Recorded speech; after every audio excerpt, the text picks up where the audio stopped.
The way we work has changed. Your employees and vendors cannot always be on site, so they need to be able to manage your connected assets and industrial network from anywhere. Remote access has become essential, and security is critical. How can you enable remote access for anyone, internal and external, securely?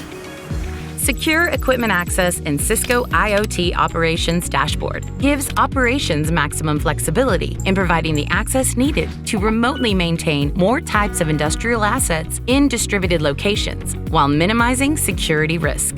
For anyone, from any location, inside or outside your organization. Role-based access allows anyone to work remotely and troubleshoot with controlled access, while your trusted IT team has full administration rights. Take these connected roadway signs. The operations team is made aware of a security vulnerability. The security issue requires an upgrade that involves an outside vendor's help. Operations can use Secure Equipment Access to grant the vendor access quickly and easily.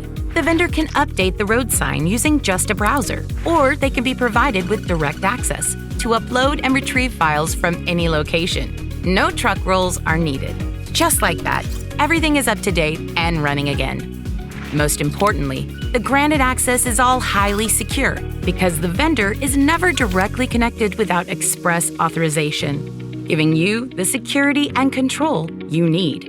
With IoT Operations Dashboard, Operations has the services they need to keep things up and running. And IT has control and knows remote access is secure, and your extended teams can work from anywhere. Find out more about Cisco IoT Operations Dashboard's Secure Equipment Access by visiting cisco.com/go/operations dashboard.